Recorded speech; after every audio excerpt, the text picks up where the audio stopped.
Yo, alright guys, welcome back to Black Cuan. Kali ini teman-teman, kita akan berbicara mengenai jebakan berita The Fed dan SEC. Lalu kita ada update nanti ini untuk kripto ya, termasuk Bitcoin, ADA, XRP, Sandbox, dan Polkadot. Jadi yang pertama di sini kita bicara tentang jebakan berita The Fed dan SEC teman-teman. Karena lagi-lagi $25.000 untuk Bitcoin menolak kita teman-teman. Dan sekarang ini sentimen untuk Bitcoin dan cryptocurrency ini menjadi bearish karena khawatir mereka itu terhadap The Fed dan SEC. The Fed yang hawkish, kemudian SEC yang semakin ofensif teman-teman. Jadi, The Fed ini sebenarnya ya, kalau kita lihat di sini, mereka ini concerns itu dengan data pasar tenaga kerja yang kuat. Karena ini menunjukkan bahwa ekonomi mereka ini di Amerika Serikat itu kuat. Dan The Fed ini mencoba untuk terus naikkan suku bunga ya. Jadi ibaratnya begini ya, kayak kita tarik tali ataupun karet ya. Jadi sampai seberapa kuat ini daya tahan ekonomi ini, maka akan ditarik terus, dan istilah ekonominya ini mereka sebut sebagai tightening ya.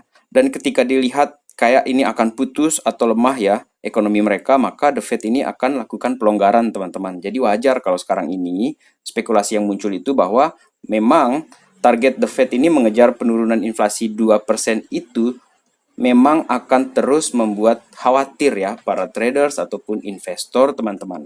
Tetapi sekali lagi ya, kejadian ini sebenarnya masih merupakan perkiraan teman-teman, dan saya lebih prefer ya di sini untuk melihat dari sudut pandang yang positif di sini teman-teman daripada negatif, karena ini salah satunya narasi resesi ekonomi ini dari media ataupun dari The Fed sendiri itu sudah mulai berkurang, bahkan nyaris tidak pernah terdengar lagi.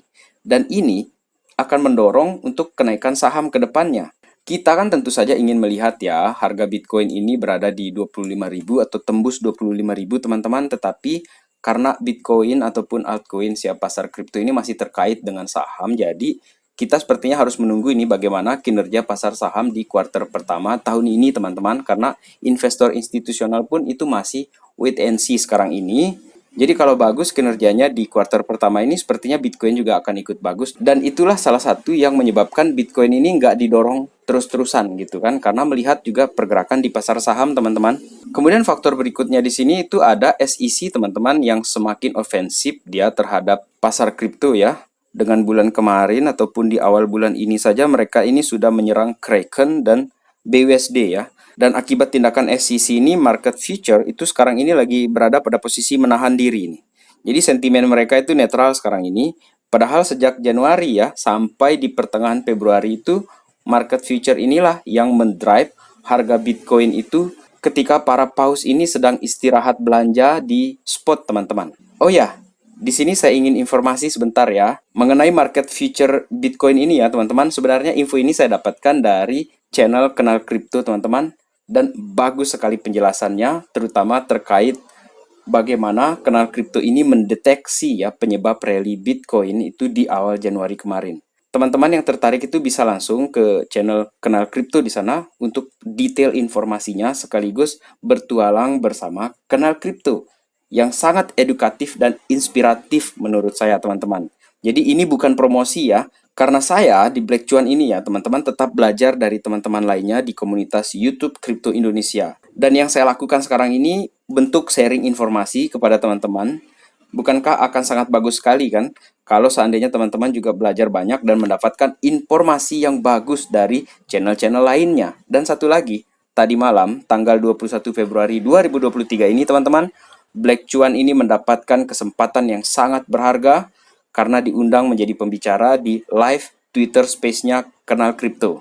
Dan tidak saya sangka-sangka teman-teman, channel dengan 6 ribuan subscriber ini itu bisa langsung bicara dengan orang yang saya anggap mentor teman-teman. Karena saya sebut begitu ya, Black Cuan ini jauh sebelum bikin channel ini, itu selalu menonton channel para narasumber yang berbicara di live Twitter Space-nya Kenal Kripto tadi malam teman-teman. Ada Angga Andinata, Kevin Sally, Edwina Ineke, kemudian ada Dito Koin-Koinan juga di sana, dan termasuk juga Kenal Kripto yang terus saja pantau selama ini teman-teman. Hanya saja sebelumnya saya menggunakan akun di HP pribadi saya, bukan di akunnya Black Cuan ini ya. Dan di live Twitter Space tersebut teman-teman, saya benar-benar mendapatkan banyak sekali ilmu ya, insight dari narasumber-narasumber lainnya. Jadi kalau misalnya teman-teman ingin gabung, silakan mengunjungi Twitternya Kenal Kripto ataupun mengunjungi channel YouTube-nya Kenal Kripto ya, ataupun narasumber-narasumber yang saya sebutkan tadi teman-teman. Oke teman-teman, dan kembali ke tema kita tadi ya. Ini ada updatean dari Coinbase teman-teman.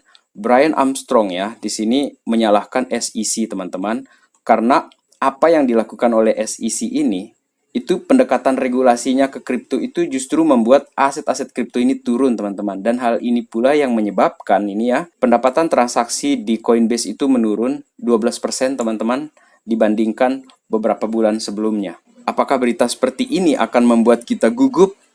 Janganlah, jangan. Menurut saya jangan. Karena ada update menarik di sini teman-teman, ini datang dari Michael Burry. Michael Burry ini menggelontorkan dana untuk 2 saham sekarang ini, dan inilah yang dia beli. Oke, sekarang saya cuma kasih tahu aja nih saham-saham yang dibeli oleh Michael Burry. Ini ada Coherent Corp atau COHR ya. Kemudian ada ini nih, MGM Resort teman-teman. Jadi sebenarnya yang saya mau jelaskan di Michael Burry ini begini teman-teman ya. Karena si Michael Burry ini merupakan traders yang sangat dihormati atau dihargai ya. Aktif sudah sejak tahun 90-an, kemudian prestasi terbesarnya dia atau nama besarnya itu muncul karena kejadian memprediksi krisis yang terjadi di 2008 teman-teman, ketika dia pada saat itu menginformasikan 2 tahun sebelumnya, sebelum terjadi krisis di 2008 tersebut teman-teman, dan ternyata itu benar. Sampai sekarang ini dia dianggap legend ya, living legend lah sekarang ini Michael Burry teman-teman.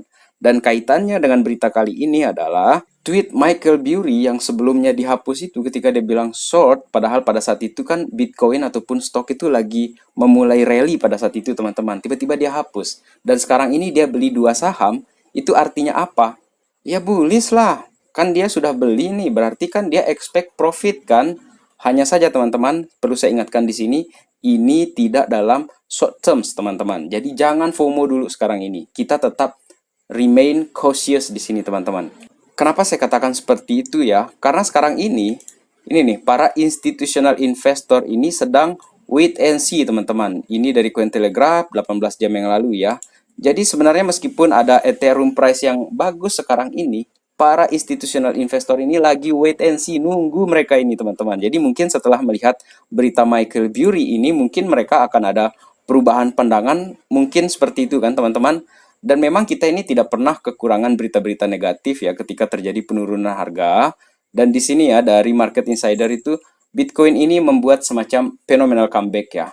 Dan di sini saya lihat dari rangkumannya teman-teman, memang di awal tahun itu ada fenomena Bitcoin itu melakukan rally bahkan sampai 50% teman-teman. Ini sudah terjadi sebelumnya. Dan menurut saya di sini teman-teman ya, mengenai narasi hawkish, dovish, segala macam resesi ya, itu kan cara media-media ini untuk menyutradarai adegan-adegan yang ada di market, teman-teman. Jadi pas mau beli aset murah, mereka ini bikin fear, bikin berita negatif tentang resesi segala macam, sehingga retail itu panik. Dan teman-teman, sebagai catatan penting di sini, money management itu tetap harus kita lakukan. Hemat saya di sini adalah siogianya kita tetap punya cash ya, supaya kita punya kesempatan. Ini just in case saja kan, kalau terjadi penurunan itu bisa ada dana, dan sebelum beli pun kita tetap harus Dior teman-teman. Dan berkaitan dengan Dior tersebut teman-teman ya, ini ada koin yang kita bisa Dior ya untuk melihat potensinya seperti apa gitu kan. Dan beritanya sangat positif menurut saya di sini. Oke, ini dari Daily Hold teman-teman, ada aktivitas paus ini yang mengeksplode ya rival dari Ethereum tersebut, kita sebut saja dia Cardano, Sandbox ya. Jadi 2 altcoins ini dianalisa oleh sentimen di sini teman-teman, dan yang terjadi adalah ini nih, saya kutip langsung ya. Nggak usah dipikirkan tentang anomali gap yang 5 hari di sini teman-teman, tetapi untuk Cardano ini sejak Februari itu dia itu terjadi spike ya. Jadi spike ini diakibatkan oleh transaksi yang dilakukan oleh paus teman-teman. Jadi kita bisa lihat di sini, saya perbesar ya. Jadi inilah aktivitas yang dilakukan oleh whales ya, atau transaksi yang dilakukan oleh paus itu di Cardano teman-teman. Kemudian koin berikutnya di sini teman-teman yang ingin kita lihat itu adalah ini nih, Sandbox ya. Jadi untuk sekarang ini Sandbox ini udah rally-nya udah terlalu kencang ya menurut saya di sini, dan kemungkinan setelah ini akan ada sedikit koreksi. Tetapi yang ingin saya bahas di sini adalah ini riwayat kegiatan-kegiatan ataupun transaksi yang terjadi oleh paus di Sandbox ini teman-teman. Dan kalau kita bicara long terms di sini teman-teman untuk Cardano ya, saat ini Cardano dengan harganya 0,39 ya ketika berita ini dimuat. Itu kalau kita betul-betul strong hand ya dan kita berspekulasi untuk long terms di Cardano ini. Itu kalau dia berhasil tembus ATH-nya saja ya. Seperti yang terjadi di 2021 di 3,09 dolar, itu bisa terjadi 7 sampai 8 kali lipat teman-teman hanya untuk tembus ATH saja. Sementara Cardano ini sudah menembus ATH yang sebelumnya yang di 2017-18 tersebut teman-teman. Jadi ada riwayat dia menembus ATH-nya. Kemudian kalau untuk Sandbox di sini teman-teman, Sandbox ini harga sekarang itu 0,78 dan ATH-nya itu ada di 8,4 dolar teman-teman. Jadi kalau seandainya Sandbox ini yang sekarang ini naik ya dari harga yang sekarang ini naik sampai ATH saja itu sudah ada 10 kali lipat returns kita teman-teman. Jadi ini saya berbicara untuk long terms di sini teman-teman.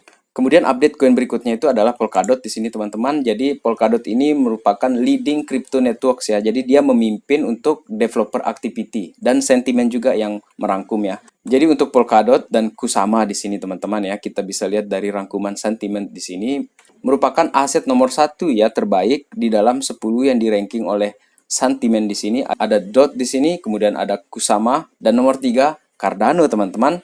Barulah ada ICP, Internet Komputer, kemudian Decentraland Mana. Jadi untuk Polkadot ataupun Kusama di sini teman-teman membuktikan bahwa di tengah bear market ini mereka developmentnya luar biasa teman-teman. Dia berkembang terus ini Polkadot ini teman-teman. Dan kalau kita asumsikan lagi di sini DOT ini di harganya sekarang yang 7 dolar itu teman-teman ya.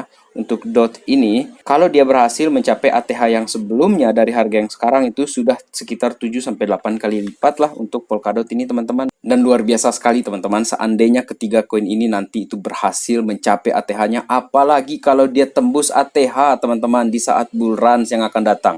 Kemudian altcoins berikutnya di sini adalah Ripple teman-teman. Update terbaru Ripple ini dia ada expense ke Uni Emirat Arab ya. Payments providers di Uni Emirat Arab itu di Dubai itu ya berencana untuk menggunakan XRP teman-teman. Cross bordernya mereka teman-teman. Jadi untuk sekarang ini meskipun ya ada bayangan SEC yang terus saja mengejar ini untuk XRP dianggap sebagai sekuritas tidak terdaftar. Kayaknya Ripple cuek-cuek aja tuh sama SEC sama Gary Gensler menurut saya ya. Biarkan kasusnya jalan, kita akan tetap defense untuk XRP kita karena ini menyangkut reputasi perusahaan.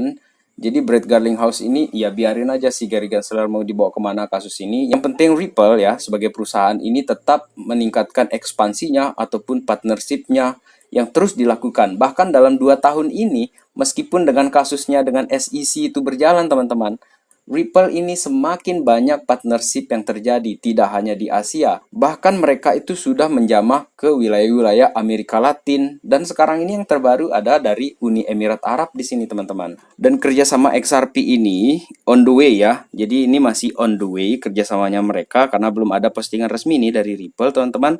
Tetapi mereka ini akan bekerja sama nantinya itu dengan Joya Lucas Exchange yang merupakan bagian dari Joya Lucas Group. Ini merupakan konglomerat global teman-teman dengan dana multi-miliar dolar.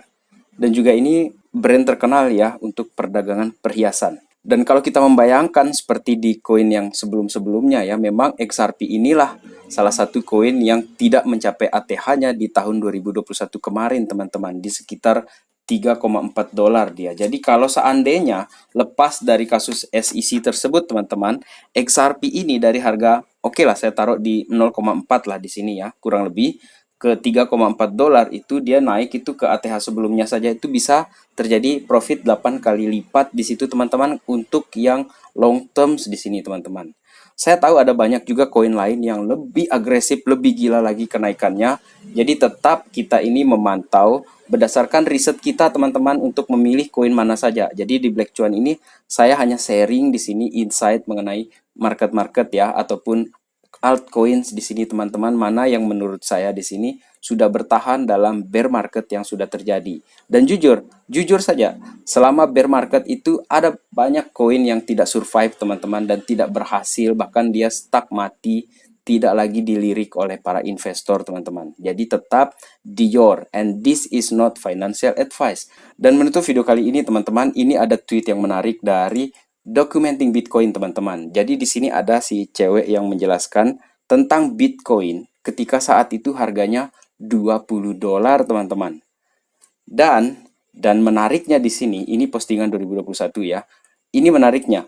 CZ di sini itu menulis I wish I had gotten into crypto earlier. Jadi dia berharap dia masuk ketika harganya masih murah banget, teman-teman, untuk Bitcoin ini. Jadi untuk teman-teman yang mentalnya long term sudah teruji ya selama beberapa waktu ini dan sudah melewati bear market ini, kita harusnya sekarang ini excited teman-teman untuk menyambut pergerakan Bitcoin yang akan datang dan terutama halving yang akan datang di 2024 dan bull runs yang akan menyusul setelah itu teman-teman. Dan itulah penutup video kita kali ini. Terima kasih telah menonton teman-teman. Salam Black Cuan. Peace my friend.